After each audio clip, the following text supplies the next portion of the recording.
Hey everybody, Andy here. Before we start this episode, I wanted to give you guys a quick little heads up and an apology. You see, after we recorded this episode, I went back, was about to start editing it, and I realized there was a technical problem that I was completely unaware of until after we finished, and that is my laptop is a liar, and we were recording the episode, and it said it was picking up my nice mic, but it wasn't. It was using my laptop mic. And so for the first half of the episode, my audio is not going to be as clear as you're used to. It's going to be a little echoey because it was picking it up from the laptop mic. Curses. And then, as luck would have it, about halfway through the episode, Harley comes busting in, as she likes to do. And at that point, I had to reset everything. And when I reset everything, then it picked up the right microphone. So, about halfway through the episode, you're going to hear my audio get noticeably better. It's going to be a big jump in quality, but it is what it is. So for the first half, you're going to get the less than stellar audio quality. Then it's going to sound good towards the second half, and I apologize. If you want to write a nasty iTunes review, I get it. It's totally fair. But thought I would warn you, there's nothing wrong with your player. There's nothing wrong with your headphones or your car. It's on my side, but we had so much fun doing the episode that, you know, I'm not going to scrap it. I still want you guys to hear it, and hopefully you'll get over that in just a second, and then you'll just enjoy the conversation. So there you go. Heads up. Sorry about that, but these things happen. It's just part of the medium of podcasting and, you know, technical stuff. So that's all. With all that said, I hope you enjoy the episode, and here it is.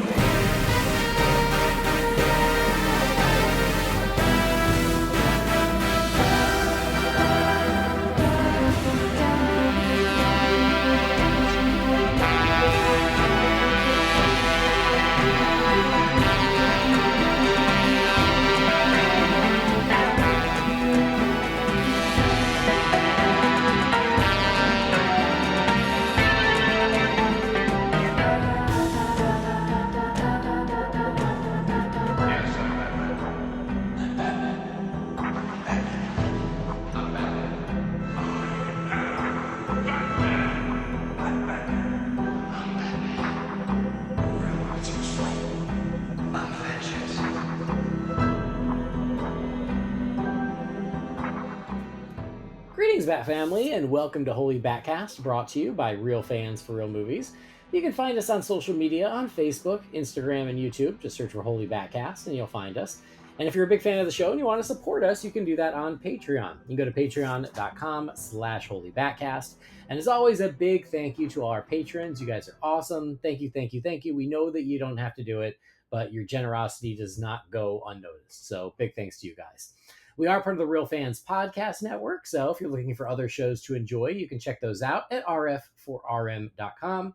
And as always, I'm Andy DiGenova, your Bat host. So if you want to find me out there, you can find me on Instagram, Blue Sky, and Letterboxd. It's just my name, Andy DiGenova. This episode is going to be something a little different, a little unique, and we'll see how it goes.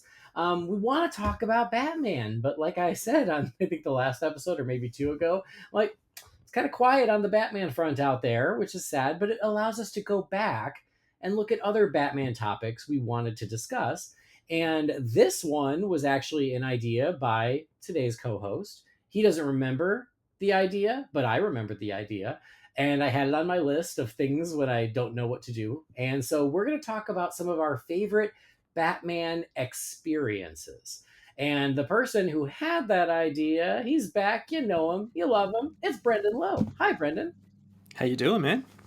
I'm okay. How are you? I'm not too bad. Yeah. Nice hot summer Sunday here in Brisbane. So. Wow. All right. Good. Yeah. Well, I'm excited it's the weekend. I'm happy about that. Oh, happy Valentine's Day, Brendan. Thank you. I know. Yesterday we celebrated with our wives, but today we get to celebrate together. Today's the real celebration. This is the real one. And just for the special occasion, I wrote you a song. Just 1 second. I'm just kidding. I wrote it. As I was coming up the stairs to record with you, I said to Catherine, I'm like, okay, I love you. And I'm like, thanks for being my beautiful Valentine. She goes, well, now you get to go talk to your other one. I'm like, that's right. It's true. Yeah. And Harley went, are you going to podcast? I'm like, yes, I'm going to go podcast. But I'll tell you, I'm not feeling the greatest. I told you before we hit record. Yeah, you're not having the best I'm day. not feeling the best. I think it might have been a little something I ate yesterday. I don't know. I'm not feeling great, but I'm not canceling. We got to go forward. Show must go on. And so what I'm doing, or what I did about 5 minutes ago, maybe 10, to try and just give myself a little focus so we can get through the show, is I took my magic mind. Normally I Nice. do it. Normally I do it in the morning. Like that's normally my routine. But I was like, you know what? I've never taken it in the evening, and right now I could use a little extra focus while I'm talking to Brendan. So like I'm not.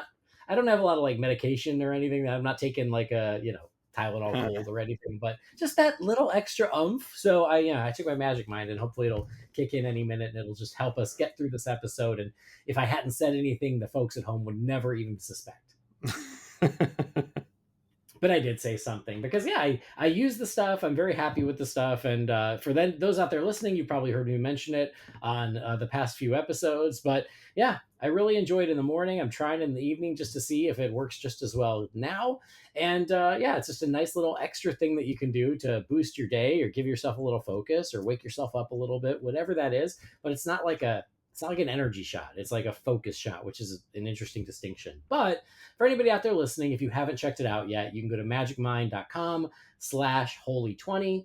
If you're going to do a one-time purchase, you get 20% off. If you do a subscription, you can get up to 48% off. If you want it to just keep coming, whatever.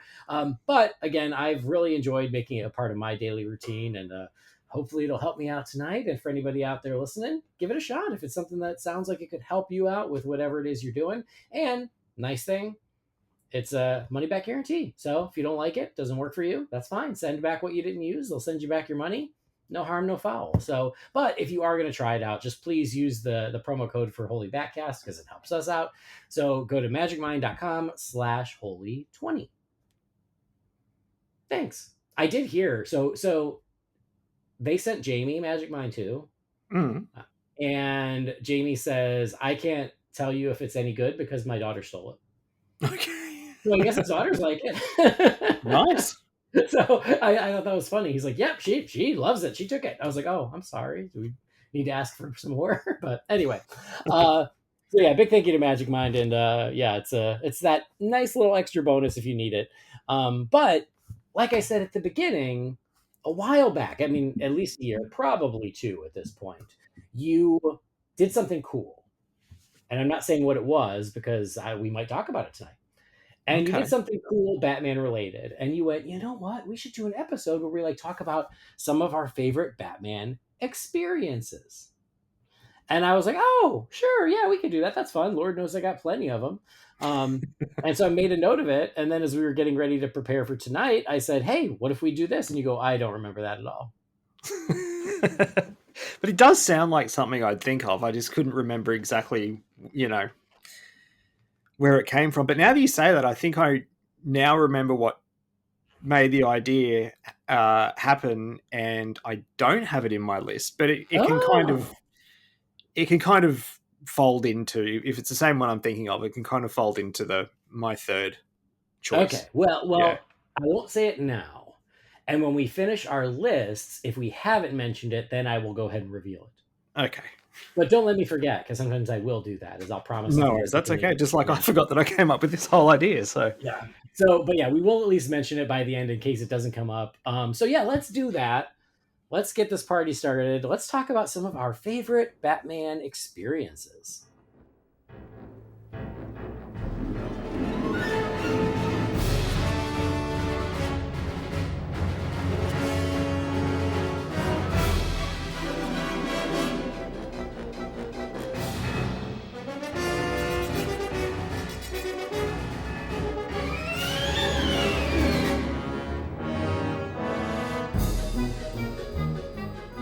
And I set some rules for myself.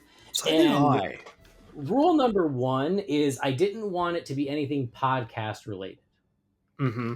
Because I feel like we did a lot of that for the 10-year anniversary of talking about like memorable moments or memorable guests or memorable conversations for the podcast. And I love that stuff and I cherish that stuff. But because this is the show we talk about it pretty often, you know, about some of the cool people Yeah. we've gotten to interview and meet and discuss Batman with over the years. And so I was like, all that stuff is kind of assumed. And if you're listening, you already could just go back to that episode. So I didn't make it anything about the podcast as one of my favorite experiences. And then my other rule was like it has to be like a legit experience. So it's not like, Mm-hmm. you know, like reading a comic book that blew me away, right? Yep. That's cool. I love that. But like actually doing something Batman related that I was like, man, this is just awesome and I want to talk about it. Yeah. I can't guarantee that any of my choices haven't at least been mentioned in the past 10 plus years of this show. Actually, crap, I think it's 11 years this month. Actually, it I think might we're be. I think we're at 11. Anyway, yeah, I mean, 11 years of podcasting, things come up. And so I can't guarantee that these things haven't been discussed, but they probably haven't Yeah. been discussed in detail the way we will tonight. I know one of mine, I mean, there was a whole episode of it on the Nightlight, if you can remember that. I've never heard of it. RIP. What is Not that? that you can find those episodes anymore anyway, because I Well, didn't pay the money to keep them online. good news. Um, I have a Nightlight t-shirt that is worth so much money. yeah. um, one of them, I'm like, again, I know it hasn't been mentioned on here. One of them maybe, and the third one like maybe in passing, but it was covered in detail on the Nightlight. So yeah, Oh, okay. All right. Well, that's, you know what? Yeah, I think I remember that now. If I'm yeah, thinking of what you're thinking of, that's which our we don't know. second episode. Of the Nightlight? Yeah. Ever? Yep. Oh, interesting. Yeah, I can't wait to hear about it. Okay. Oh, fun. Oh my god, I just thought of something that's not on my list, but now I feel like it should be on my list. We'll do it again. We'll do it again sometime. I'm Okay. gonna stick with So you stick can with do an honorable mention. I could, but you know, I feel like I need to stick with the list that we made tonight. What were some of your other rules? Like I told you kind of how I made my choices. Did you have anything different? I mean, for me as a kid, a lot of, Batman. Yeah, I mean, I guess, yes, as a kid, it's an experience because it is something that happens that's a special occasion and it's very, very memorable. And a lot of the stuff is tied to, Christmas and gifts and stuff. But we have our occasional, reminiscing about Batman toys that we had as a kid and things like that. So I steered away from that kind of stuff. Mhm. Yeah, like, getting something amazing as a child. I didn't include that. I didn't include any of the stuff from the podcast because, like obviously talking to Richard Citrone and stuff like that, like that's up there. Mhm. But yeah, no, I went for more. Meeting me, Well, yes, that's true too. meeting um, you. but yeah, I went for more. Like one of them, as soon as you mentioned it to me, as an idea that was mine. The first one that popped into my head is the first one I'll talk about. But yeah, then it was harder to construct the list than I thought because I wanted to rule out all the things that maybe I'd talked about before. Like I even said to you, like the first time I learned about Batman at my grandmother's house. Like I've Mhm. talked about that several times on this show, and that, it's probably the biggest one because it led to my fandom, but I've already talked about it in depth. So I wanted to veer away from, again, like you, stuff that I may have mentioned on the show before. Yeah. Well, you mentioned like getting Batman stuff at Christmas, especially toys. And I'll tell you, and I don't know if it's because I've gotten some cool new Batman toys in the past month or so, Mm-hmm. but I'm starting to feel the itch for another toy episode. You know what? I will tell you, and I know I haven't talked about this on the show before. I've become a big fan of the McFarlane 1/3 scale cows. Yeah, those are awesome. They are amazing Yeah. because I mean, I would love to get the full scale Keaton cow because again, it's the McFarlane ones. They're not that expensive, but I just don't have the space, and I love that they've come out with these 1/3s because I can have several of them, as Yeah. opposed to just Yeah. one big one. And since Christmas, I've got my third. I know I should be getting a fourth one as a belated birthday gift because I haven't seen my brother and his wife yet. But yeah, I've got three of them now, and I'm definitely going to get more. I can tell you. That's awesome. Well, I did the exact opposite of you. Is I got the full scale Keaton one because I absolutely needed it, and Uh-huh. I somehow magically found space for it in my office, and that was amazing. And then all the third scale ones are awesome. And you send me pictures of the ones you get. I think Eric and Joe have gotten them too. And I'm like, God, they're so great. But when I break the seal on a collection, Yeah. Yeah. it's out of hand. And I'm like, okay, I've got my big, beautiful full scale one here, and I love it. I'm gonna enjoy yours from afar and see if that lasts. But I'm like, because same space. Like it's tricky to find space for anything, and those are so cool. I just see myself. If I start, I'm afraid I won't stop. Well, and that's the thing. I have put a parameter on myself in that so far I'm only going to get the ones that tie into sort of the collections that I have. And then all the, like, any live action one that gets released, I'm going to get. Like, so the first one I got was the Keaton one, because I had to. Yeah. Then I got the Batman Begins one. Right. And then I got the animated series one. Yeah. And I got a gift voucher for a pop culture store for my birthday, and there was some that, like, the Nightfall one is awesome. The first appearance one is awesome. But they've announced it's coming soon, and it's a shame it says 2017, but it's an Affleck Justice League one. Yeah. And I'm like, you know what? I'm just going to sit on that voucher for another month or two, and then I'm going to get that one. So yeah, I'm going to focus on live action, and then maybe delve into some of the comic ones. But they're so cool. Oh my god. Yeah.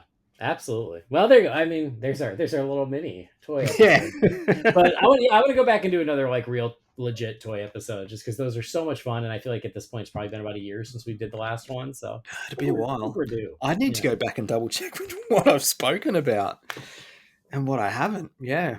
Well, because we did it by movie, so I feel like I did Batman and Robin with Jay Yaws, and then me and Jay did Batman Forever. Is that correct?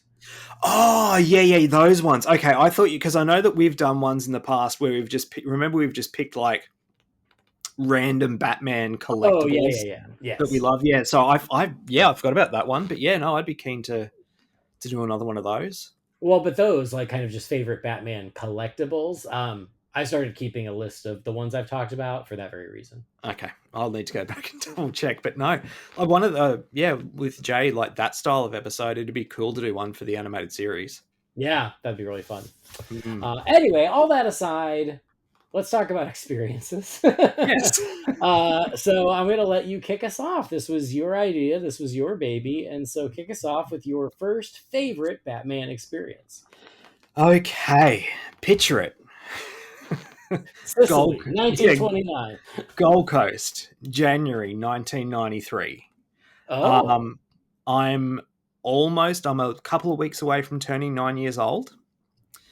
Batman Returns is still like it's the newest Batman movie, and I'd recently been allowed to watch it.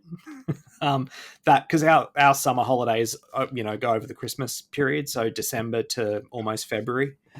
I got to watch it that summer because Mum had now seen it, and I think she realized that not letting me see it for 6 or 7 months was torture. And there's a brand new theme park that's only about just over 12 months old, maybe 18 months old, that's open on the Gold Coast, called Warner Brothers Movie World. You're home away from home. Yeah. Or at least now. Not back then, no. My mum, there was I don't know, I'm sure it happened in America, but like bus services would do like day trips to certain attractions and things like that. Okay. Because my mum doesn't drive. And she booked a day trip for us to go to Movie World. And, we got there having fun, had done a ride or two. And then there was like a mid-morning main parade. And I'm there at the front of the curb. I'm head to toe. I'm wearing a Batman shirt, Batman shorts, and I'm there. All the Looney Tunes characters and stuff are coming past me. And at the end of Main Street, there's a puff of smoke on the top of the Daily Planet building, and Batman steps out on top of the Daily Planet building, abseils down the Daily Planet building, goes to the side of Main Street, sort of when you get to the top of Main Street, it's like a T intersection. And then from around the corner comes the 89 Batmobile with Batman on the side. And I'm this Batman obsessed 8-year-old who, for the first time ever, is seeing Batman in the flesh. Mm-hmm. And it's one of those things like, it's like when you're a kid and you see Santa at the mall, at a shopping center, it's not the real Santa, but it's Santa, Mm-hmm. So, times that by like 10, because I'd seen a lot of Santas by that stage. I'd never seen Batman before.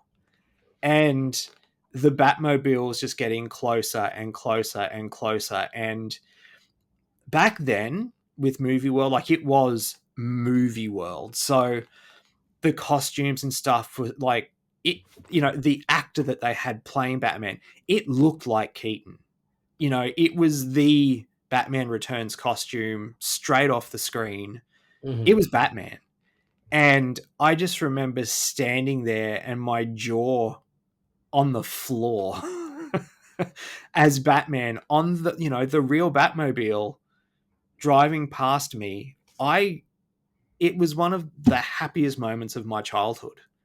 I just couldn't wrap my head around the fact that this is really happening. Like, that's Batman. That's the Batmobile. Because, you take it for granted now that, Movie World's been there for over 30 years, and you go there and you see superheroes and you see the Batmobile and stuff. But I was an 8-year-old and this place was new. And this was my first time experiencing anything like it.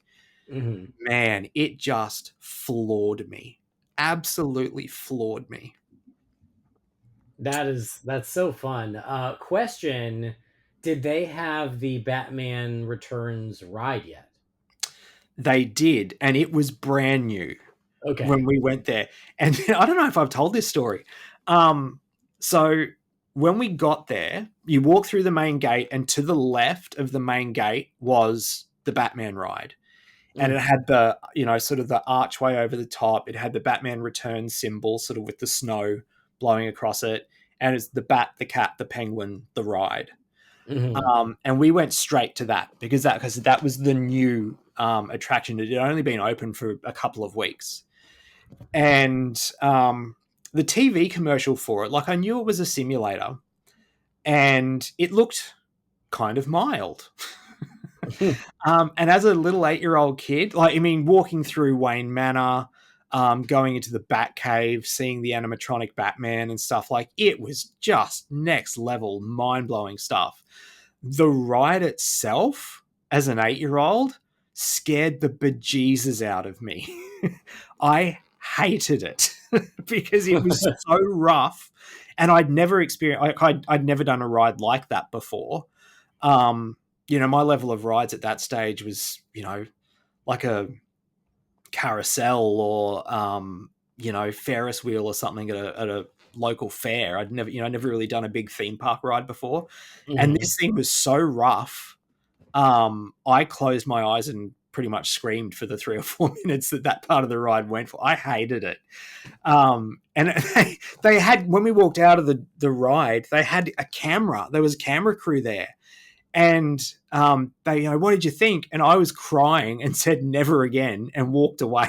Oh. And a couple of weeks later, they started running ads with people's reactions. And I'm like, I could have been on a Batman ad. But yeah, man, I hated it. Liked it as I got older.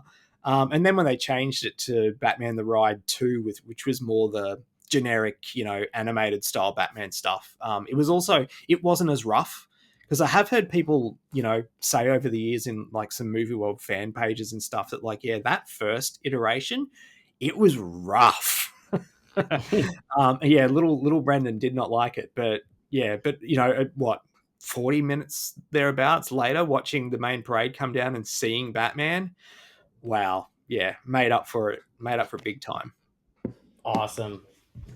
I love that. That's great. And I've watched the ride on YouTube. I've watched current videos of Movie World on YouTube, not anything from back in 1993, but now I want to check and see if there's anything out there. But no, that's an awesome choice, and I love it. Thank you. And it segues perfectly into my first choice. So I'm going to take you back to the summer of 1992. Okay. Right before Batman Returns comes out in theaters. Mm-hmm. So I'm in 8th grade. The school year is wrapping up, about to graduate junior high and go off to high school next year. So I was excited to graduate. I was more excited that Batman Returns was coming out. Mm-hmm. But that summer, they announced at our local theme park in Illinois, which was Six Flags Great America, that coming this summer was Batman the Ride. Oh, nice.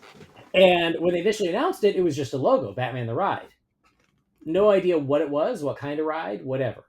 And then there was some sort of like pamphlet that I think it was a pamphlet for the park where it was like, the 1992 summer season or whatever, and here's what's coming. And in it, there was finally a piece of artwork of what the ride was going to be, which it was a coaster. It was a, suspended from the top coaster that was looping, and I distinctly remember that drawing of that coaster like going up into a loop, and it says, yeah, coming this summer, Batman the Ride. And oh my god, we were so excited about it. For 8th grade, we took an 8th grade trip to St. Louis, and in St. Louis there is also a Six Flags. So we went to Six Flags St. Louis on our 8th grade trip, and I distinctly remember right before we were going to go on it, one of the kids in my class going, are they going to have Batman the Ride? And the teacher being like, I don't know.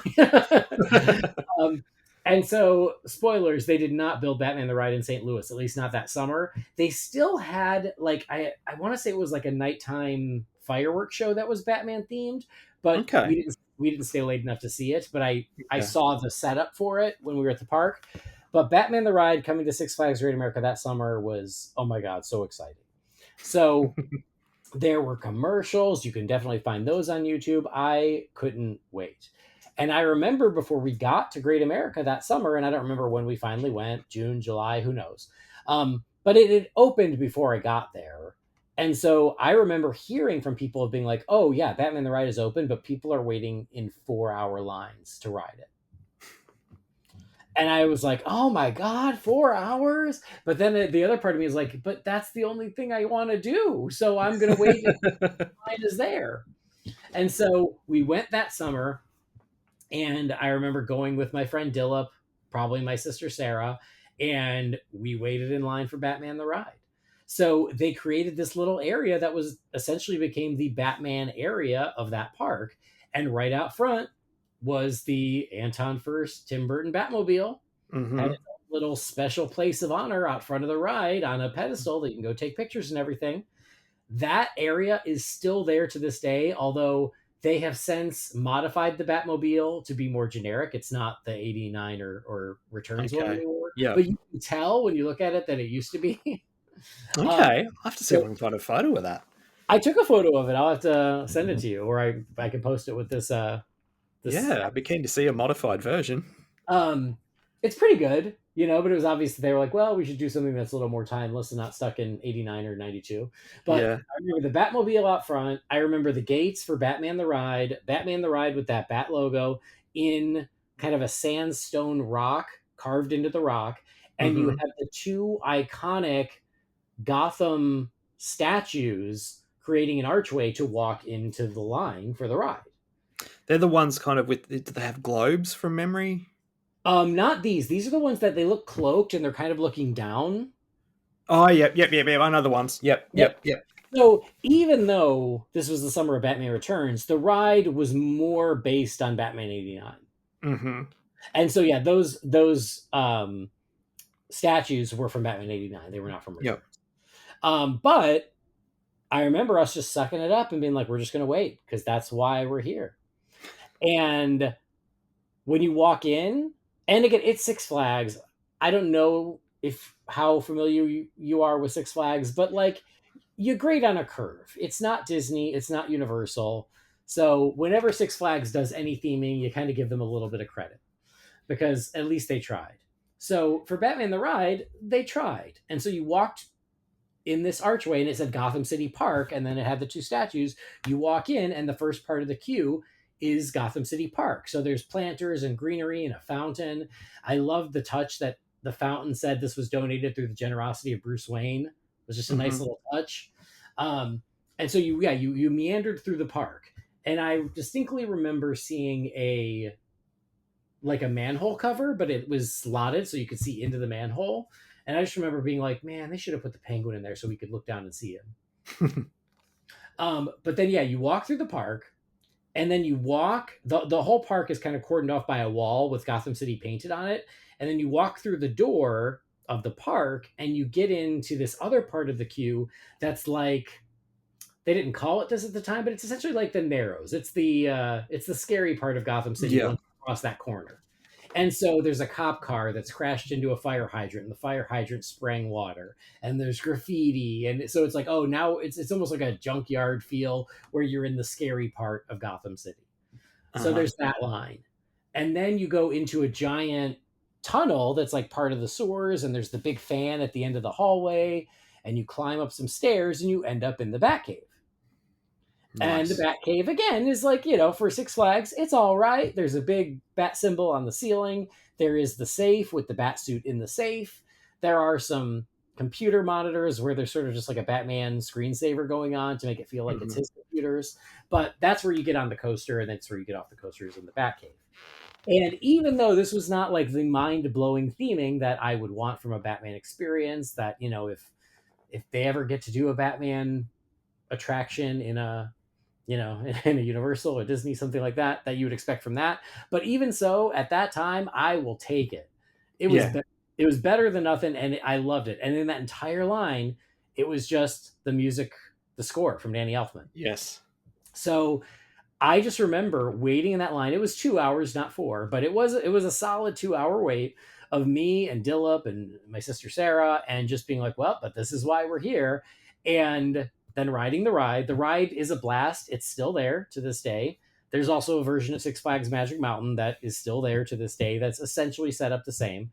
But I remember waiting in that line so much over the years, but I really remember that first time because I was like, I don't care. I'm in Gotham City and I'll wait whatever it takes. Yeah. Yeah, with Six Flags, I remember seeing that ride advertised. I think it was in a copy of the Batman Adventures. And so I was like, oh, they have a Batman ride, and oh, it's a roller coaster, but that's, and I don't think I'd ever seen an inverted coaster before either. But I always thought that a Six Flags would be like a movie world on heat because, it's America, and that's where these things look, this is where they come from and all that kind of stuff. And I have heard over the years that no, Six Flags are actually not that great. No, they're not. They're not. I was really devastated when we went to America in early 2014. I wanted to go to a Six Flags to go to one, but it was like closed because it was the winter. So it was like seasonal. I'm like, what the hell? Like our theme parks they don't close for like 3 or 4 months at a time. But a really funny story where I know the most about this ride is when my brother was like really young, like 2, 3, whatever.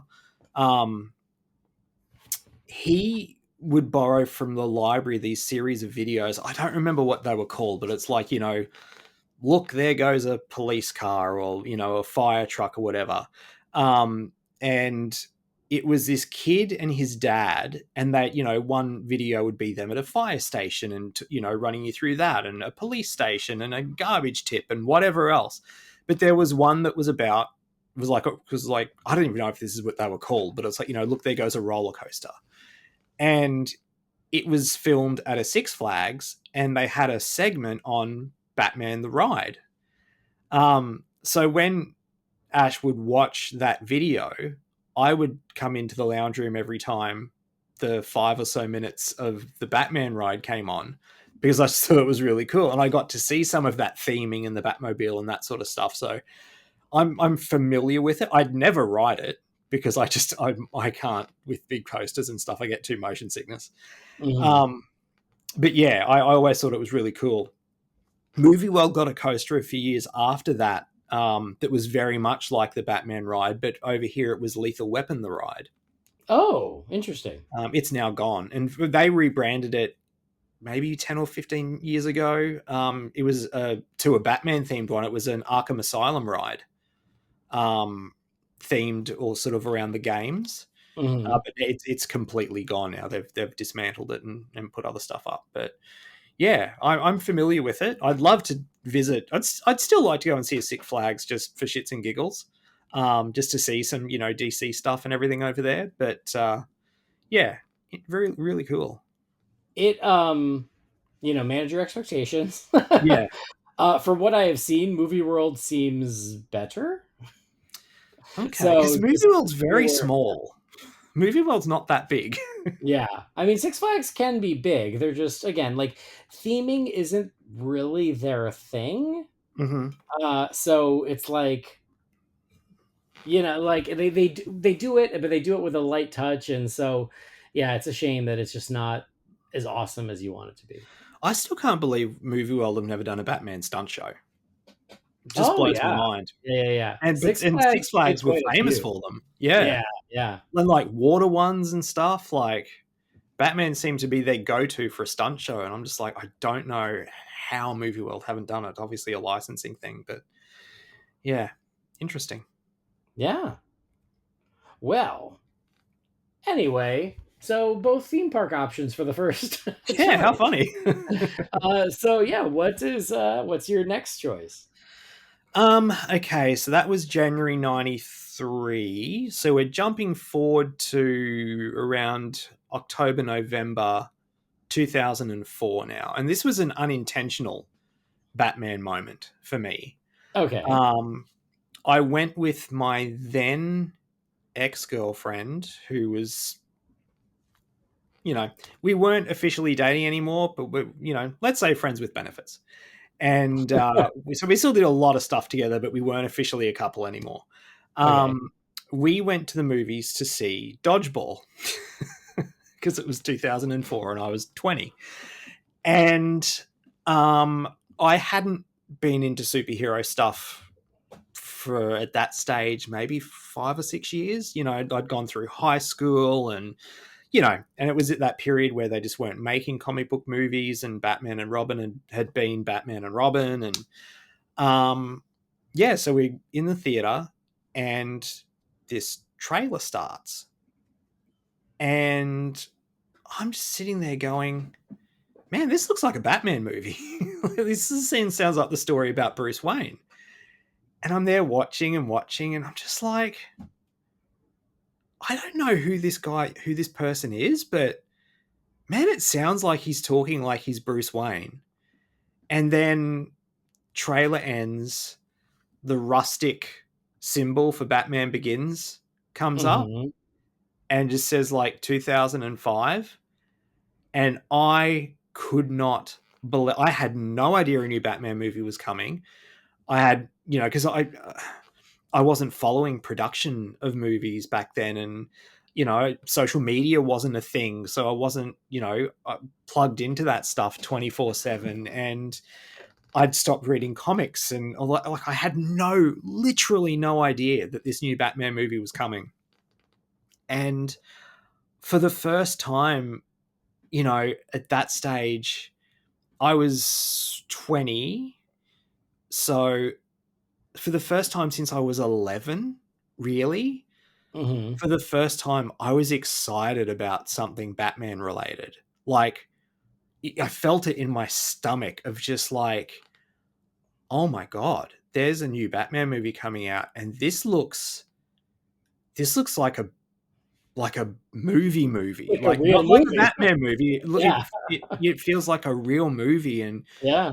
And yeah, I remember enjoying Dodgeball enough, but just desperate for it to finish, to get home and log on to the dial-up internet and just, I don't even know if Google was a thing. It was just, but to search like Batman Begins and whatever search engine I was using at the time. And from that moment on, like I was just so excited, and Mm-hmm. that trailer was the beginnings of me, like the person I am now and the life that I lead and the friends that I have and the stuff that I love. Because, as that movie got closer and closer, that's when I started diving back in. Like I read The Long Halloween and Hush and Year One and Dark Knight Returns, and they released all the special editions of the original quadrilogy, and seeing Batman merchandise and toys in the stores again. And I bought the big, that's probably what, 2.5 foot tall, like the big Batman for that movie. And also experiencing, because there was 10 years between me and my brother, experiencing through his eyes what I was experiencing literally 10 years prior, in the June, July of 95, seeing him experience Batman fever for the first time, and he was 11 as well, which made it that little bit more special. That experiencing that Batman Begins trailer for the first time literally changed the course of my life. I mean, Yeah.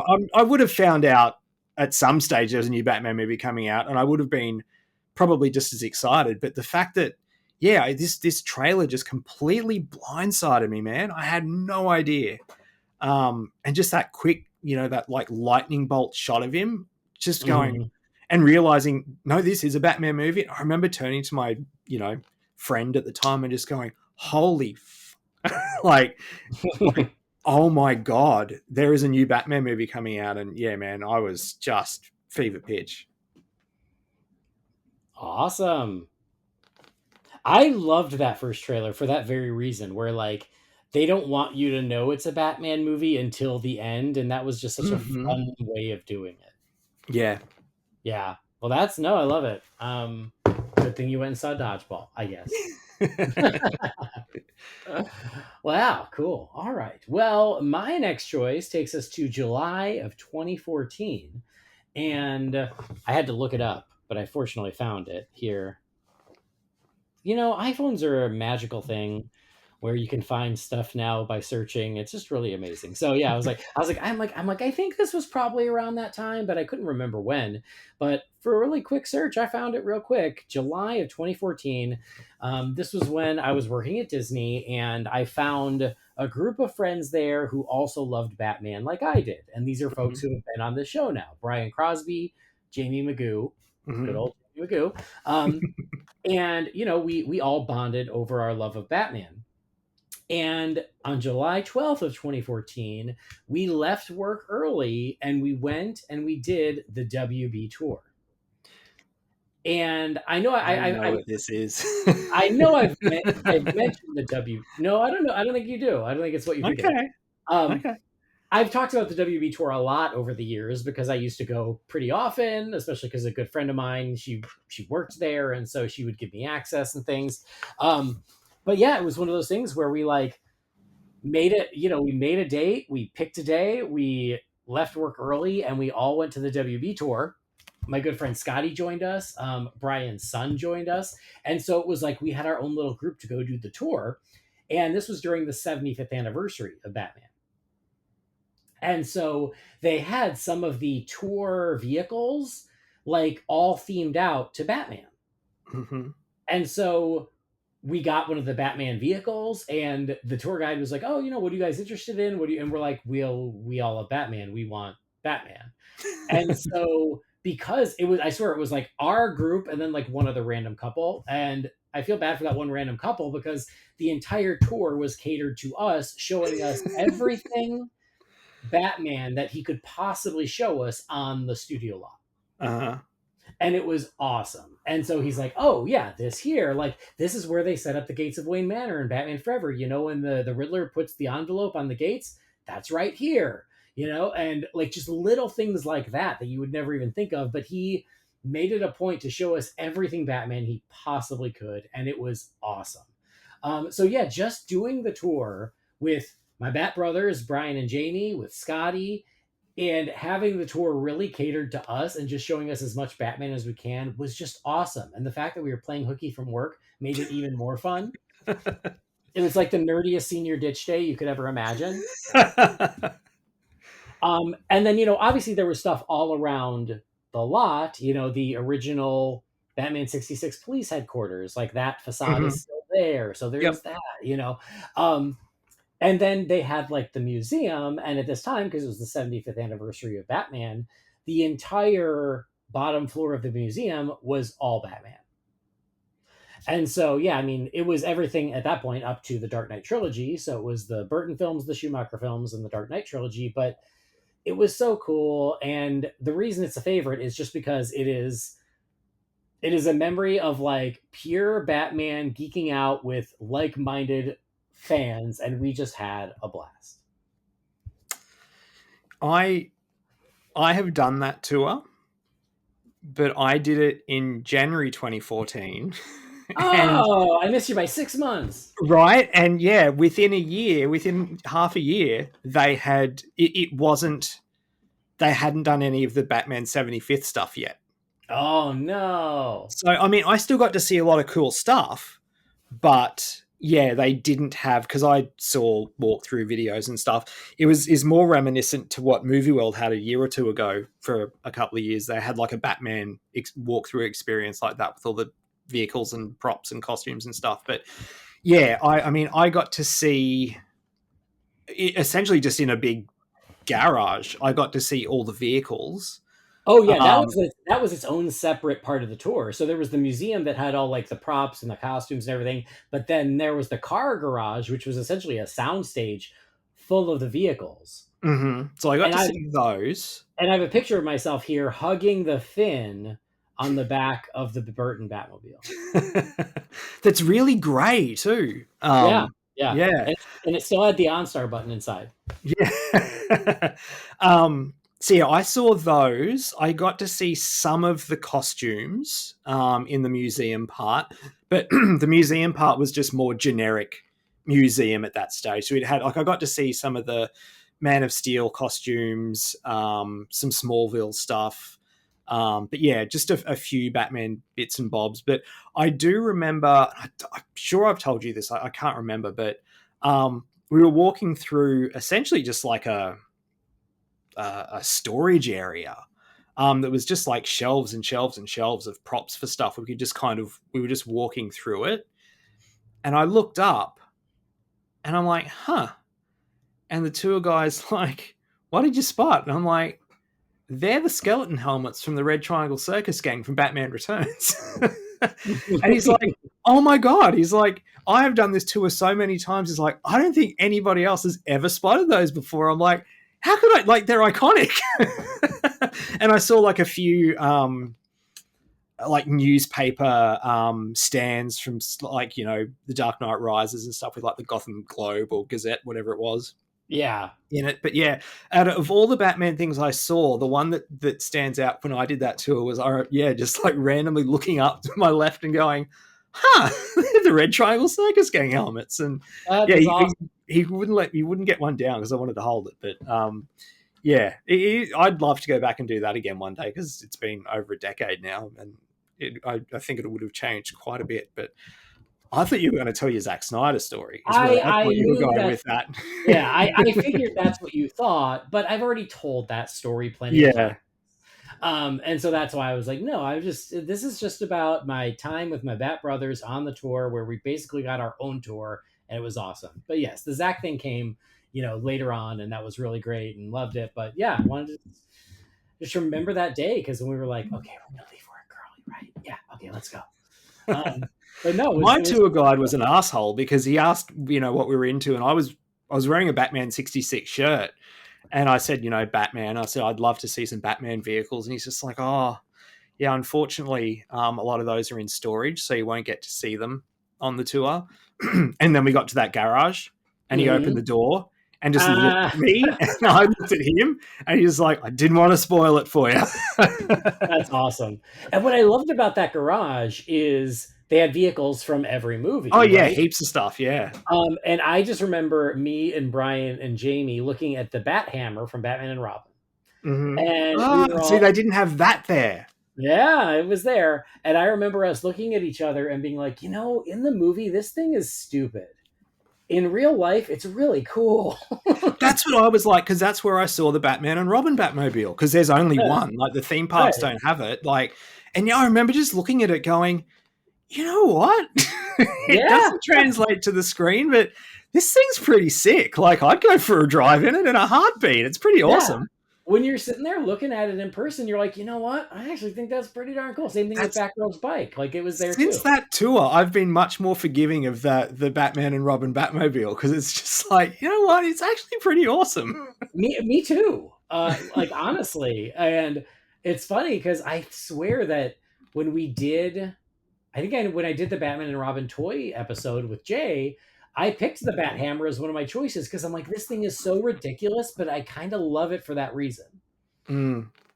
So yeah, I have like a weird soft spot for the Bat Hammer. I think a big part of it is because I saw it in person. Yeah. Yeah, they didn't have all the extra vehicles out when I was there. Like, I only saw the main Batmobiles, and the Bat Pod. So they didn't have like the Bat Hammer or the, and for the 75th, didn't they have the 66 Batmobile there as well? Not when No? I was there. Not when I was Okay. there. Okay. But I Yeah. will say this. So we're talking about, we were saying that the podcast is now almost 11 years old. This was shortly after I started the podcast. And Okay. so I think we might have done an episode recapping our experience. And now I want to go back and look. Oh, I'll have to go back. Yeah, July 2014. I want to go back and look, and I have to imagine we would have talked about it. And at that point, the show existed. So yeah, no, I want to go back and check. Nice. So anyway, that's it. My WB tour that was all Batman all the time in July of 2014. And That's awesome. yeah, it was magical. And now I want to send these pictures to Brian and Jamie and go, just think about this special. I know you just sent me the one of you hugging the fin. If you've got any others, send them through. I'll be keen to have a look. I have all of them because I searched. Yeah, do it. Send them through. So yeah, I did send you the one of me hugging the fin just because it's so stupid.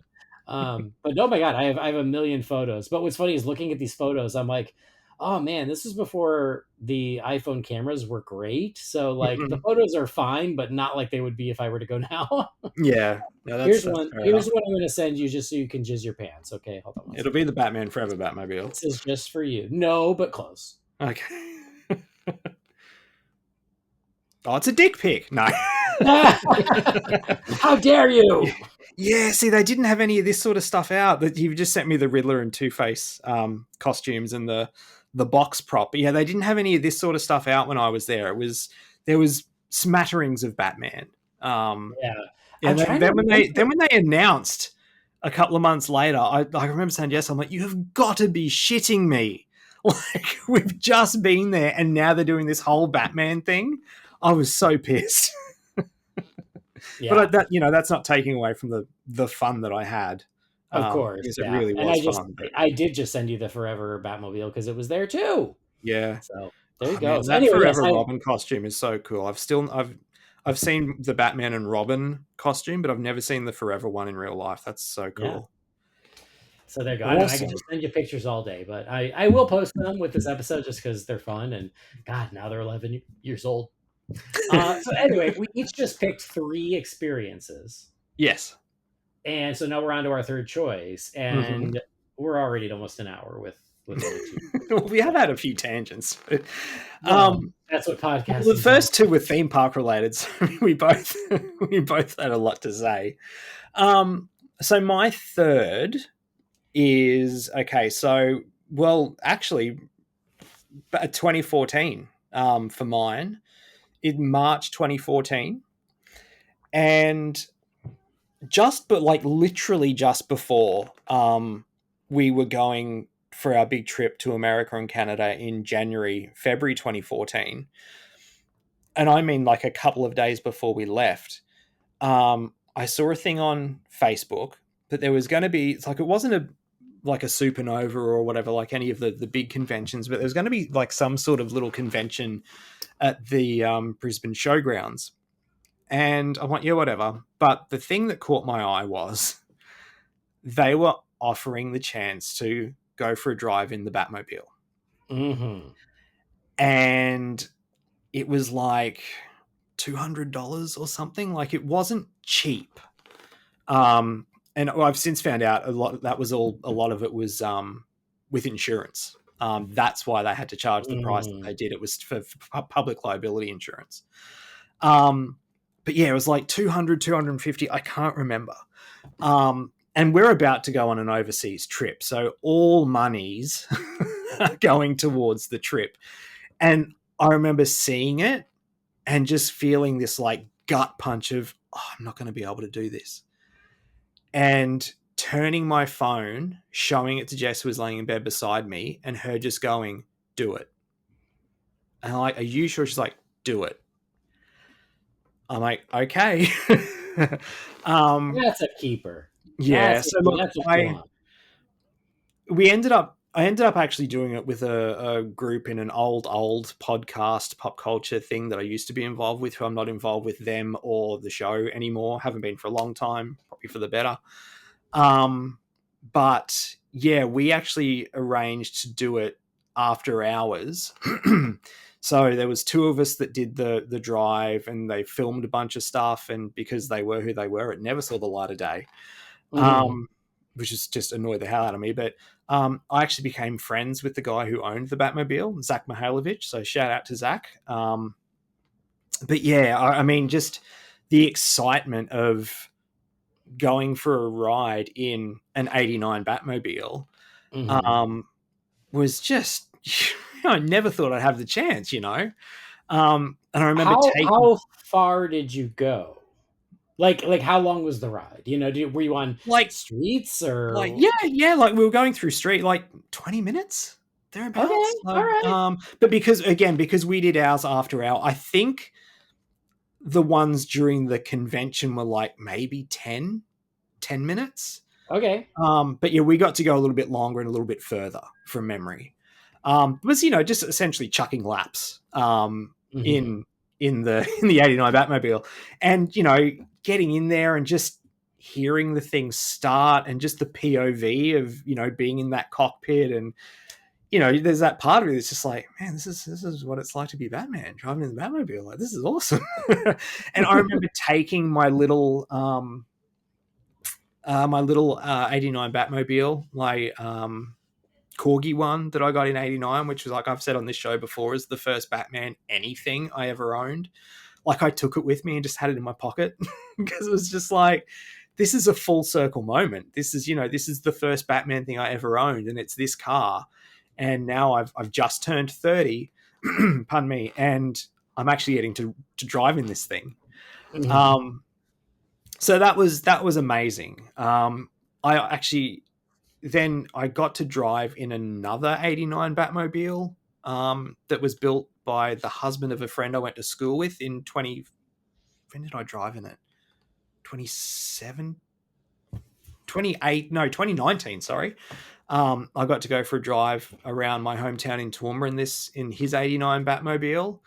So I've been in two of them, and both awesome experiences. Just getting to, you know, I never got to drive it though. Neither of them would let me drive it. Well, I'm sure. Just for a minute, like just for, like, you know, 100 meters down the road. And they're like, nah, I can't. I'm like, but I have been. I mean, like we've talked to Batman actors, and they're like, we're not allowed to drive it. Yeah, I know.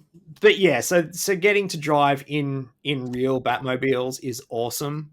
And I think what you might have been alluding to at the start of this episode, because it was like 2 years ago, is I haven't driven in it, but I got to sit in, pardon me, and have photos taken in the Movie World Batmobile, which is its own, like it's own generic. You know, it's a one-off actually made for the park. And similar to what you were saying before with the one at Six Flags, where they're like, you know, as cool as those Batmobiles are, they're very much of a time. So they've gone for something more generic that's timeless. Well, Not although tied to anything, but they're of a time, but perfect is perfect. Just leave it. that's true. So yeah, got to have had the chance to drive in and sit in 3 Batmobiles in the last 11 years. So it was definitely one of your Batmobile experiences that prompted this episode. Yeah. I thought it was when you went for a ride, but if that was a long time ago, then maybe it wasn't. Maybe it was the more recent one of you sitting in it at Movie World. But Yeah. that is what it was. Is you got to do something in a Batmobile relatively recently, and you're like, what? Yeah. So that would have been the Movie World one. Yeah. And I also just sent you a picture of the Six Flags Batmobile that I was talking about. So, yeah, it's interesting, huh? Yeah, you can see the guts of the 89 one there. Hey. Yeah, but it is cool. Like, I like it, Yeah. Again, I got to remember to post all this stuff when I publish. But I did find Holy BatCast number 11 was me, Jamie, and Brian recapping our WB tour. Awesome. I'm going to have to go back and listen to that. Number 11. So, yeah, me too. I downloaded it because I'm like, I'm going just by memory. I want to go back and hear it in real time, what we got to do. So, you know what I can guarantee? What? There'll be music behind it. Oh. You're probably right. Yeah. That Batmobile's wild. Yeah. All right, very cool. So multiple rides or sits in a Batmobile is your number 3. So that leads us to my third and final choice. And well, I was going to say it's not that long ago, but it kind of is now. 2017. 2017. And that was for the 25th anniversary of Batman Returns. I didn't mean this to be so Batman Returns heavy, but you know what? That's just the way it worked out. And for the 25th anniversary of Batman Returns, there was an event in California. It's where I was still living, celebrating the 25th. And it wasn't just a screening of the movie. It was a whole event. And it was just so cool. It was put on by Nostalgic Nebula. Have you ever seen like their posts and stuff on Facebook and things? Oh, maybe if someone shared them in Real Fans, yeah. I think it's just a he actually. He has gotten a lot of traction, especially over the past year or two, of like posting nostalgia stuff, right? That we're all such a sucker for. But this was kind of like when he was first starting out, and he planned this entire Batman Returns evening. And I was like, of course I have to go. There's no question about it. And so it was in Orange County, California. And it started at a local bar where they had Batman themed drinks. There were people in costume. There was Batman. There was Catwoman. There was a clown from the Red Triangle Gang. There was a live band that played Face to Face by Susie and the Banshees. So it was like pre-movie. It was like kind of like a happy hour at the bar where you drink and, you're just kind of immersed in the feel. And there's, there was posters and graphics and everything. And as part of the event, we also got like a little goodie bag that had a bunch of cool tchotchkes and swag. So it was like the Oswald Means Order button and Oswald for Mayor button and a little box that was the Red Triangle Gang box. And I think there were Red Triangle Gang balloons in there. And so it was just like a bunch of cool little things that were like perfectly themed to Batman Returns. I think there was something from Shrek's department store as well. And so there was like the happy hour in the bar. And then there was a nearby cinema where we went and saw the movie. The movie wasn't until like midnight. It was late. But it was an old school movie theater. And so it felt like a movie theater would have felt in 1992. And they had the Penguin Mayor posters up everywhere. Oh, and it wow. It was awesome. And so, it was like they did the whole event. You got freebies. There were drinks, and then you went and saw the movie. Again, the movie was late. It was midnight. So I remember being tired, but seeing the movie in an old school movie theater. So it was just such a cool thing. And it was like so cool that it was like this, it was a lot more of a grassroots thing than it was like a big major event. And I just absolutely love that, he did it and I got to go. So it was just like, I would do that for like the anniversary of any Batman movie, but I love that, that happened for Batman Returns. So shout out to Nostalgic Nebula. When that was happening, I remember sharing it a lot from the Holy BatCast socials, to the point where when I met him the night of, he was like, thank you so much for helping us get the word out. And I was like, my pleasure. Like, it's so cool that you're doing this any way I can help. But yeah, it was just an awesome evening. And it almost felt like going back in time and watching Batman Returns back in 1992. That's awesome. So I'll have to pull out I've got the little tchotchkes. I've got them on my shelf here in my office. I just need to pull them down. I'll take pictures of those too. But yeah, and again, like, I think he literally like pulled the graphics from the movie and recreated them and made them printable and created the buttons. Like, I think he did it, like he and his, I guess, friends or whatever did it all themselves, but it was very well put together. And it was just a great way to celebrate that movie. That's awesome. Yeah, it was really, really cool. My only regret is I wish I'd have known Catherine then, and so we could have done that together. Yeah. But aside from that, it was really awesome. I would have loved it. Yeah. And like we need more of that stuff, like I just absolutely love it. And I swear there is something like, it was a couple years ago when they showed all 4 of the quadrilogy, whatever you want to call it. They showed all those in theaters a couple years ago. That was in 2019 for the 80th. Oh, yeah, there you go. So yeah, because I went to them.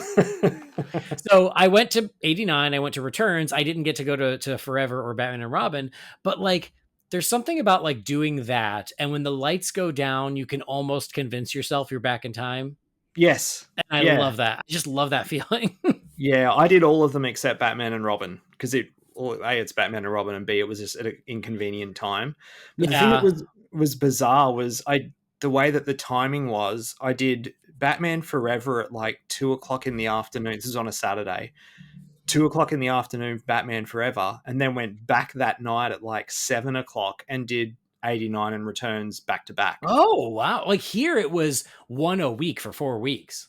No, for us it was like over a weekend, but they showed them multiple times. It's just they were the ones I could get to. Oh, interesting. Yeah. I wanted to go to all 4, but like I had conflicts with Forever and Batman and Robin, and I'm like, well, not the end of the world. They're not your favorites, yeah. But on the other side of that coin is, especially when I lived in LA, it was pretty easy to find Batman and Batman Returns on the big screen. It is far more rare to see the Schumacher films on the big screen. So that's the part that bums me out is like, yeah, it doesn't happen much. But yeah, that was cool. But I guess here's like the footnote honorable mention that goes back to the Batman Returns event, the 25th anniversary event, is, and I've mentioned this in the past, is one of Catherine and I's first dates was going to see Batman Returns at the Egyptian Theater in Hollywood at Christmas time. And we'd only been dating a month, maybe 2. Yeah. And we went to a double feature of Batman Returns and Gremlins at the Egyptian, and Daniel Waters, the writer, was there, and I chatted with him in the lobby. And so that like is another special memory of when me and Catherine first got together, of us seeing those movies. And so that would have been 2018, Christmas 2018. Yeah, probably. Yeah. So, and we try to recreate that double feature every Christmas. This year we failed because kids. Yeah. But that's another really great memory of us going to see those. That's cool. So there you go. Some Batman experiences from our past. Fun memories. This is one we could revisit too, I'm sure, in the future. Oh, yeah. Again, there were others that I thought of. There were others that came to mind while we were chatting. So we could definitely do it again at some point. I just thought of one then. It's like, oh man, how did I not think of that for this episode? But I'll keep that powder dry. Yeah, same. There was another one that I was like, oh, but you know what? That one's worth saving. But all right. Well, that was really fun little walk down memory lane and some cool Batman experiences over the past. As I said, we're going to try to compile some photos and post them with the episodes so you guys can see. I've sent mine through to you. About. Oh, great. But something fun, something random, and hopefully y'all enjoyed it. At least, if nothing else, Brandon, you and I enjoyed it. Yeah, well, that's all that matters. But Something else we did is we watched another episode of The Batman. Look at us go. So let's do that. Let's go review another animated episode from The Batman.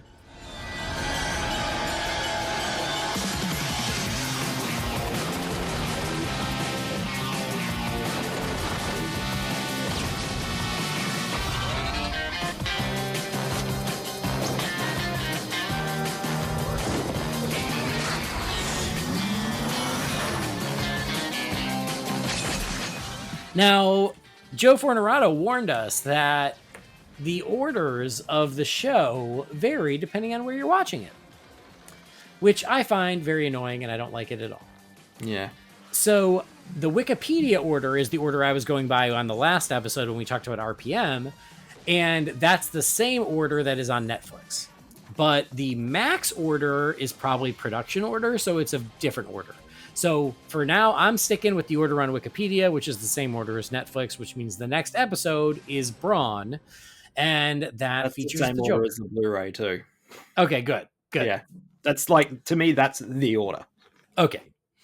Me too. I'm fine with that. So this one aired on November 12th of 2005. It was written by Alex Van Dyne and directed by Brandon Vietti. And so the circus is back in Gotham. The circus comes to Gotham a lot. They love them some circuses.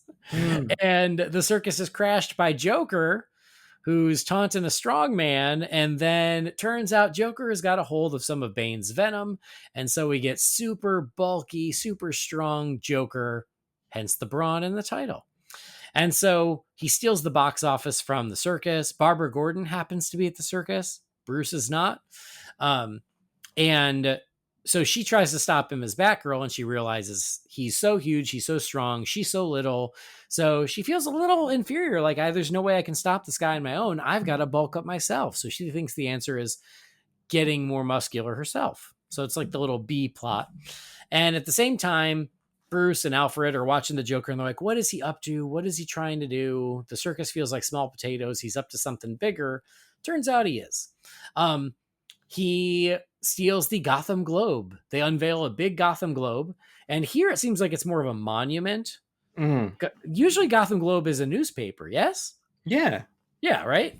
But this didn't seem to be tied to the newspaper at all. No, I don't think so. Anyway, they unveil the big Gotham Globe.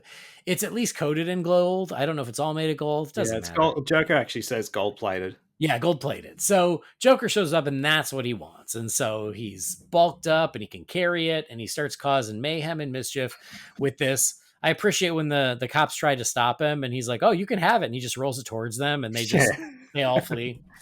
And so Batman and Batgirl come in to stop the Joker. And most of the episode is really Batman, Batgirl fighting the Joker with this globe. It's all kind of, the majority of it's just this one long action sequence. Yeah. But, Batman eventually gets captured, but he calls his mech suit, and Batgirl jumps in the mech suit, and she has trouble with that. And then she realizes that maybe her smarts and her size could be a benefit against the Joker. And so that's how she gets him. She saves Batman. She taunts the Joker into going after her, which allows her to jump out of the mech suit, pull the venom out of him. And so that way they could stop the Joker. And she realizes, you know what? The answer isn't necessarily more strength. The answer can be smarts, which Batgirl is pretty good at. Yeah. But that's Brawn. So, Brendan, thoughts?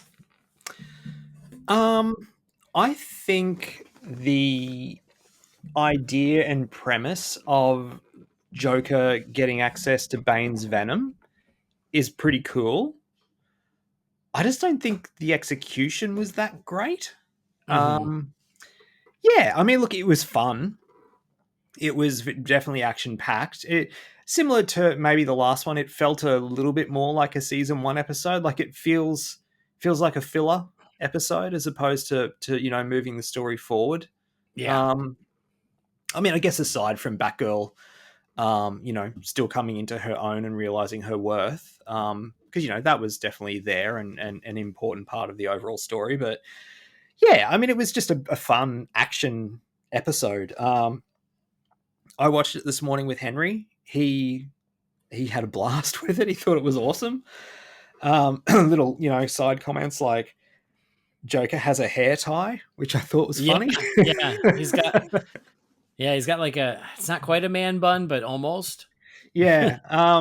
But yeah, and at the end of it, I said, mate, did you enjoy that? He goes, I didn't. And I said, I said, Henry, did you like that? He goes, I didn't. I loved it. Oh, wow. Like, okay, cool. And then he like ran upstairs and told Jess all about it. So he had a blast watching it. All right. But yeah, I thought it was, again, the idea is really cool. I just think it could have been executed a little different and perhaps better. Yeah. I think we see eye to eye. I thought it was fine. I do like the idea of mixing up the Bane Joker, but I wanted it to be an actual team up between Bane and the Joker. I felt like it was a little bit lazy where it's like, oh, Joker stole it from the police headquarters. And it's like, oh, okay. And I don't want Bane Joker. I want Joker Joker, right? So it was fine, I enjoyed it well enough, but it's totally like middle of the road. You can watch it. It's all right. It's kind of cute, but certainly nothing special. Yeah. And I think if you were going to do it in terms of like Joker getting a hold of Bane's Venom, this cartoon was kind of the place to do it because Joker was already, a bit ramshackled and, sort of that, that gorilla look that we've talked about before. So I don't know if it would work in other mediums where you've got the more traditional looking Joker, but yeah, it's just a shame they couldn't pull it off as well as I thought they could have. Yeah, for sure. And it's a fun idea and it's turned out okay. I appreciated the continuity of the mech suit because I think that like was created in season 1. When he first took on Bane. Yes, absolutely. Yeah. So it's kind of fun that they did that callback and he's got the super secret like track throughout Gotham so it can be delivered right to the alley where he is. Yeah. But yeah, it was fine. What would you give it for a letter grade? Oh, I'm torn between like a B- and a C+. Okay. Yeah, let's go. Oh, C+ sounds a bit mean. Let's go B-. I'm at C+. So okay. we're pretty close. C+, which means, middle of the road, but like, I guess I recommend it, I guess. Yeah. It's one for the kid. Yeah. Well, all right. That's Brawn. Next one up is the Laughing Cats. Again, going by the order that we've committed to. Mm-hmm. So not sure when that'll happen, but next time we do it, it'll be the Laughing Cats. But we also have some emails. So let's check in with you, fine feathered finks, and crack open the Wayne Manor mailbox. It's time again for the Wayne Manor mailbox. You've got mail. Darren, what is a letter for me? Maybe temporary. She wrote a letter. You're one hell of a messenger. Sizzle, Master Wayne. All right, here I got an email from Brian B. It says, "Hey guys, hope things are going well and 2025 is off to a rocking start. As per my usual routine, when a new Batman movie or Superman movie comes out, I've been rewatching the entire Tim Dini universe. My question is this: what character that never made an appearance or was introduced after the show ended would you have wanted to see them tackle? Personally, I'd say Court of Owls, Black Mask, Damien, and Cheating here, but I would have loved to have seen the Oracle version of Barbara Gordon. Secondly, Andy, I laughed way too hard on the last episode when you said you had no idea what the show industry was, which I watched right before New Year's. Long story short, it's Succession meets Euphoria and has a Batman connection with the Harvey Dent actor from Joker Part 2 as one of the leads. This leads me to ask, what was a show that you recommended to people before it became well known? Mine would be Bob's Burgers and The Americans. As always, thanks for the hard work. And Jamie, I expect you to be chomping on gum like Pete Carroll this fall watching the Raiders. Best of luck going forward, Brian.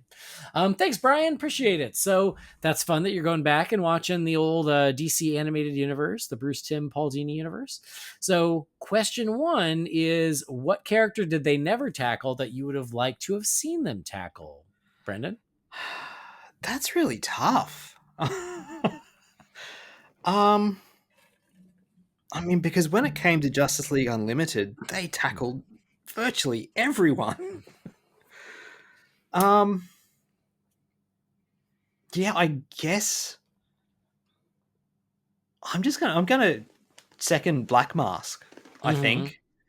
I mean, spoiler alert, they do cover Black Mask in the Batman coming up, but obviously different universe, but I liked him in the Batman, so would have liked to have seen what they would have done in the Timverse.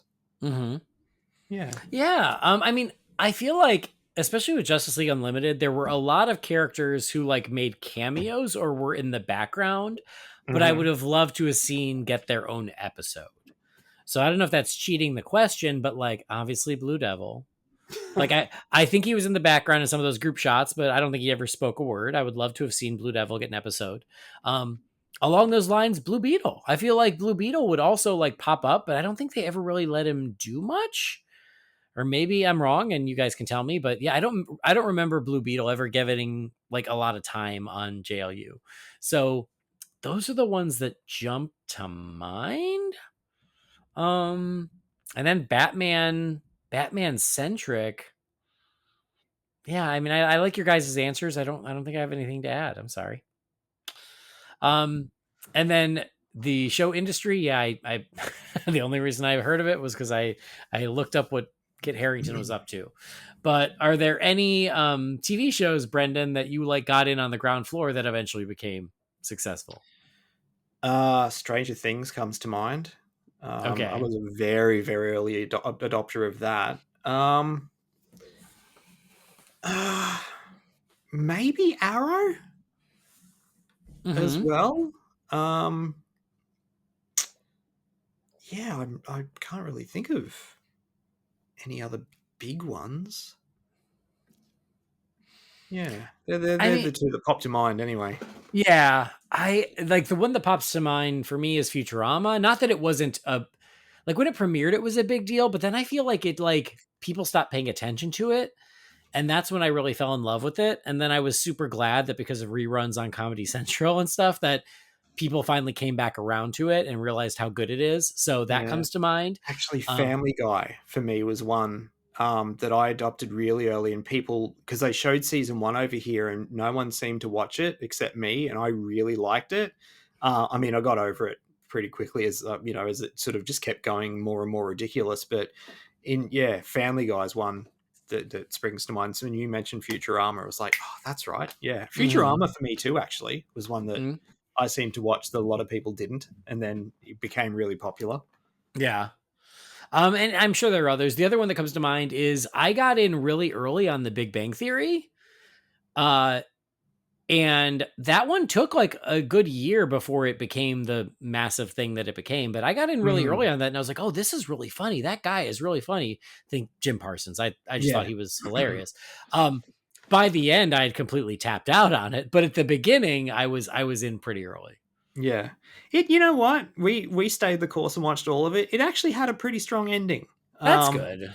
Yeah, I think we've talked about on here. Actually, it might have been the Christmas episode with when we're talking about Modern Family. You know how some shows just don't stick the landing for that final episode? Yeah. Big Bang did. It actually went out really well, I thought. That's good. Yeah. Well, another one that I think we share was the Goldbergs. Yes. Like Goldbergs, I tapped out on that one.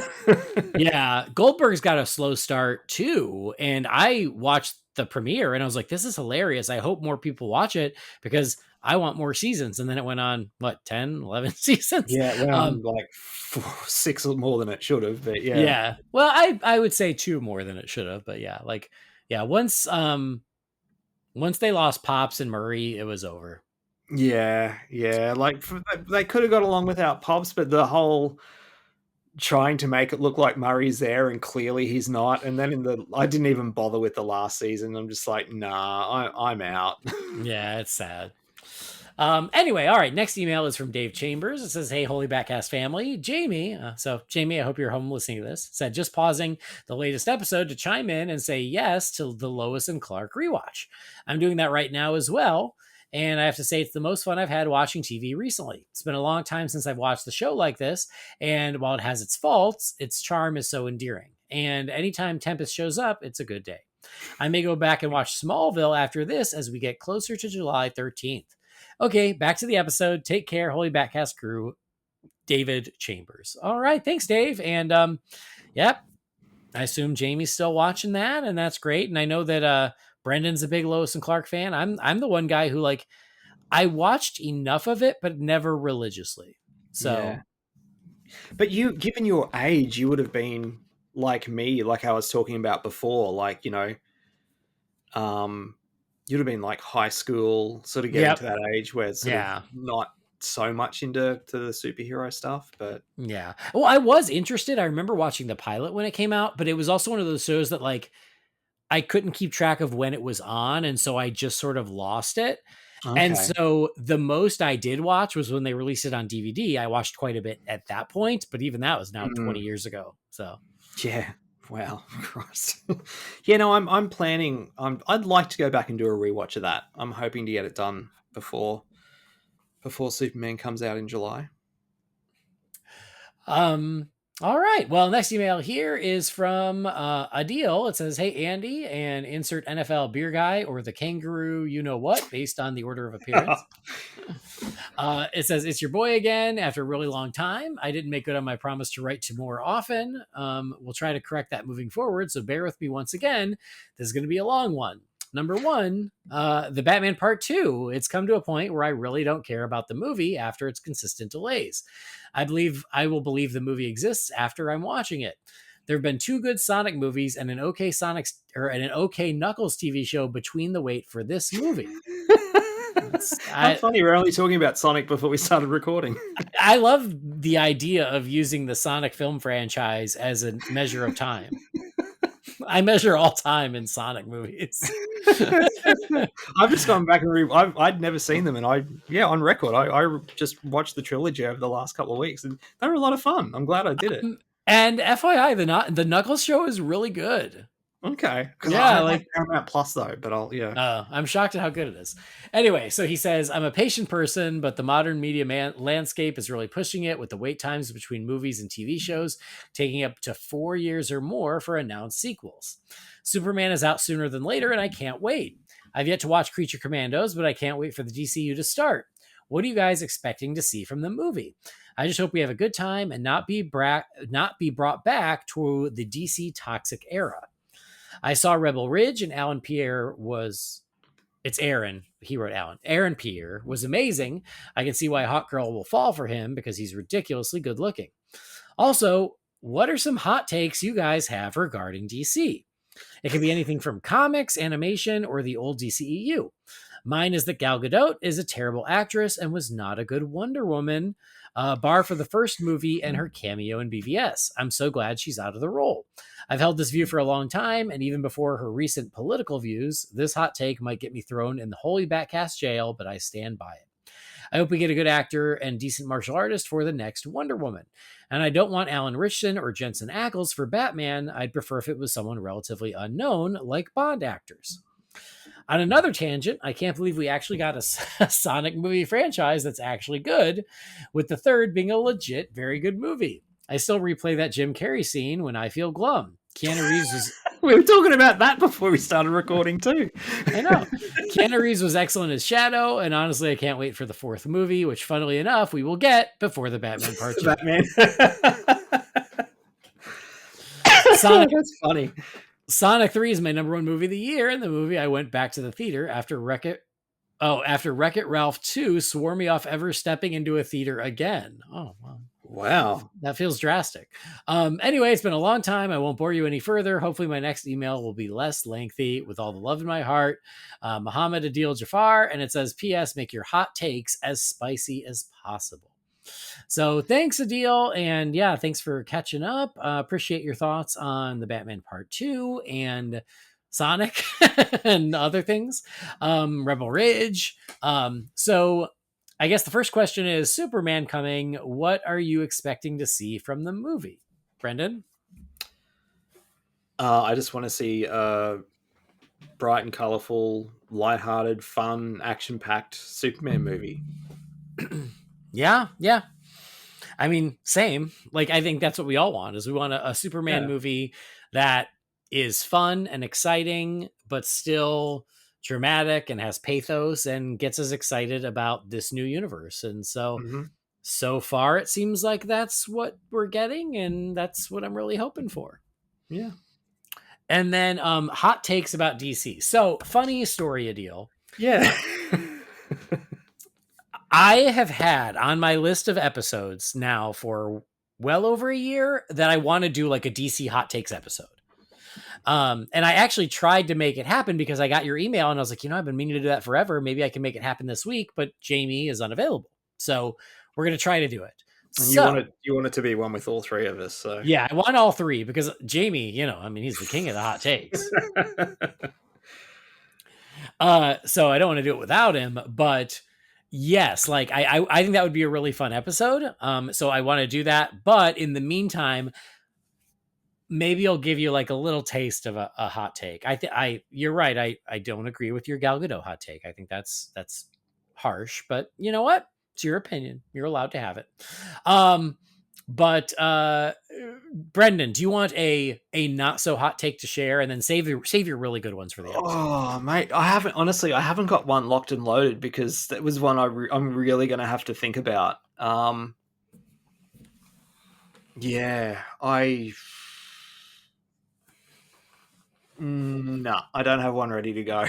That's okay. That's all right. Okay, so what's a hot take, but like not super spicy? Because again, I want to save those. Here's one. It won't be shocking if you've ever listened to the show, but I don't think I feel like it's a hot take in that I don't think most people would agree with me, but I feel strongly about it. I think Aquaman is one of the best superhero movies ever made. I think it should stand shoulder to shoulder with Superman the movie, with Batman 89, with Spider-Man from 2002, with like Iron Man 1. I think when you think of like those seminal comic book movies, I think Aquaman should be in that conversation. And I don't think it is, but I think it should be. Okay. Yeah. So again, it's not the hottest of hot takes, but it's warm. It's warm. And again, if you've listened to the show, you know how much I love that movie. Yeah. But yeah, so noted. We will try to get a hot take episode coming. It'll be fun. But yeah, I'm saving my best ones for that. Well, I guess that's my other hot take that's not that hot, but like I mentioned it earlier, is like I kind of like the Bat Hammer from Batman and Robin. I didn't like it in 1997, but now I kind of like it. So that's a bit of a hot take. Yeah, I'm going to have to think put some pen to paper for that episode. Yeah, for sure. All right. Well, I think that's all the questions. Thanks for sharing, Adil. Always good to hear from you. All right. Next email is from David, and this is about the Superman teaser trailer. It said I've been slowly catching up, and I have some thoughts on the Superman teaser. It says, number one, Mr. Terrific and Hawkgirl appear to be wearing similar costumes, as you pointed out. I forgot which other show I heard it from, but then when they were giving out background for Superman Legacy, there was a saying that there's not a Justice League yet, but some superheroes have partnerships like Mr. Terrific and Hawkgirl, and they'll have supersuits from sponsors like Maxwell Lord. Which, if I recall, funded the Justice League International for a while in the comics. I think this could be happening here. Well, I'll pause right there and say, I think you're right. And I think that has come up and I don't remember who brought it up, but yeah, somebody essentially said, yes, like this, it seems like this superhero team of Green Lantern, Hawkgirl, Mr. Terrific, Metamorpho is being sponsored either by Maxwell Lord or there was another company that was in the trailer and I can't remember what it was, but yes, like essentially that it's not a Justice League, but it is some sort of like sponsored team. Point number two, there are a lot of things about James Gunn as a director that'll make me clutch my proverbial pearls, but I'm also about giving creator freedom so that if nothing else, when we later talk about pros and cons, we can confidently state that they did this and they wanted to do it. Speaking about the music, it's true that James Bond has had the same John Barry theme for all the movies, and the first 20 movies are ostensibly in the same continuity, but each movie also has a soundtrack largely based around the melody of its opening title song. So the James Bond theme is used in action moments, but lots of them also had the song melody to it as well. So you can tell me that, Brendan, if that's true. It sounds right, but I'm not a Bond Yeah. fan. So, I mean, obviously the James Bond theme carries over. But yeah, each film has its own each film has its own theme song, famously.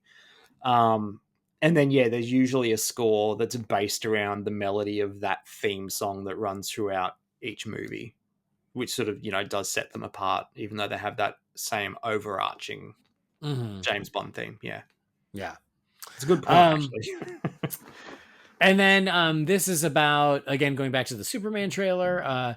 It said in the the Stag Industries. That's the one. It said someone brought up the Stag Industries and they wonder what role it'll play. It's certainly not every day that I can claim to know more DC than you guys. And it's doubly ironic I didn't recognize the wrinkly faced man as Metamorpho. But in the Justice League animated series, season 2, two-parter Metamorphosis, the Stag Industries and their CEO, Simon Stagg, are directly responsible for the comic booky lab accident that turns Rex Mason into Metamorpho. I highly recommend that you cover this two-parter on the podcast before the movie comes out. It's very indicative of the show's quality, and it's of the superheroes helping newly minted metahumans adjust to their disorienting powers subgenre, which can be very dramatic. Andy will also love the Universal Studios horror homages, and Jamie will love it for the kaiju themes, and also Batman is in it. That's it for now. I'm off to catch the next episode. Cheers, David. So yeah, Stag Industries, that makes sense. I think Robert Reinecke is the one. That message being like, oh, they created Metamorpho, and I was like, oh, okay, I didn't know that. So yes, it seems like that is all correct, and yeah, I guess I'll have to go back and check out Justice League episode of Metamorphosis to see how close it is. It's a good recommendation. Cool. All right. Okay, one last email here. This is from Austin. It says, hey guys, fun but quick question. If you could go back in time and change one thing that has happened in Batman media, what would you change and why? This could be as simple as adding an extra season of Batman the Animated Series, or as thought-provoking as keeping Michael Keaton as Batman forever. Austin. Thanks, Austin. I feel like Austin gave us that other really good question about, like, if it was 1997 and you could choose any movie from the future. I feel like that might have been Austin. Anyway. That was a good question. It was. So I think Austin has interesting questions. So if you could go back in time and change something in Batman media, what would it be, Brendan? That answer is easy. I would make Batman versus Superman more accessible and palatable to a larger audience, and which would have, I think, paved the way for the DC EU to have been more successful. Yeah, I agree with that. I think my first thought was I wish Tim Burton and Michael Keaton could have made their third Batman movie. That's the one that springs to mind. But I agree with you more for a more recent example of would go back and change the approach of Batman v Superman to be a little more, like you said, a little more accessible to all ages and all audiences, because it could have been a whole different, we could have gone down a whole different timeline where that universe, wasn't as up and down and divisive as it turned out being. I mean, it could be up to our second or third Ben Affleck solo Batman movie by now. Yeah. That's the biggest, like, kick in the guts for me from that whole DCEU is he never got his own movie. I know, and that was another one that sprung to mind. Is like, yeah, I'd go back and see the Ben Affleck Batman movie. Absolutely. Yeah, in a heartbeat. Yeah, that's a shame. All right, very cool. Well, that's it for the emails. If you've got something for the Wayne Manor mailbox, you can send that to Holy BatCast at rf4rm.com. But that will do it. Brendan, thanks for joining, and thanks for talking some Batman stuff. We did it. Yeah. We did it. I'm impressed, and I think the magic might help my brain. I feel okay. That's good. I think, maybe it's all in my head, but I definitely feel okay. So that's good. I'm not saying it's medicine, but I think it at least got me through. But anyway, no, I'm glad we made this happen, and it was super fun, and I'm sure we'll do it again soon. Yeah. If we can get Jamie and do some hot takes. I'm down. But anyway, in the meantime, what you been up to? Where can people find you? All that good stuff. You can find me on Facebook in the Real Fans groups and on Letterboxd. Awesome. Well, I already told you guys where to find me. Like I said, I'm on Blue Sky now. So, I know some people are like, oh, you're not on Twitter anymore. And that's true. I'm not, but I'm on Blue Sky and I still have, it's a small following, but I'm there in case you want to go give me a follow there. But otherwise, I already told you all that stuff. And that will do it for this episode of Holy BatCast. Thanks for joining us. Please do follow or subscribe to the show wherever you get your podcasts, and that would be awesome. You never miss an episode. Also, please rate and review us wherever you get your podcasts. A 5-star review goes a long way. It doesn't cost a penny, and it really does help us out. Again, find the show on Facebook, Instagram, and YouTube at Holy BatCast. And check out our friends over at Magic Mind if you want to give that a shot. Go to magicmind.com/holy20. If you got anything for the Wayne Manor mailbox, that email address, again, is holybatcast@rf4rm.com. Our theme music was created by the talented Gaurav Venkateswar. You can find his work at gvtunes.com. And that'll do it. So on behalf of Brendan, I've been Andy. Thanks for joining us. We'll see you next time. Same bat time, same bat channel.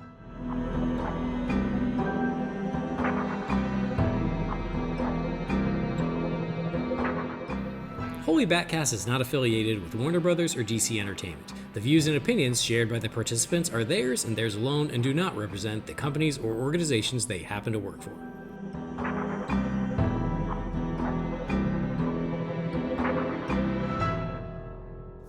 Oh, special guest time. Hi. Hi, how are you?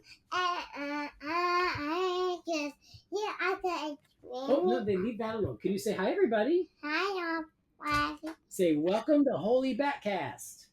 Hi, a backpack. That works. Pretty good. All right. Dinosaurs. Dinosaurs. Yep. Okay, I love you. I love you.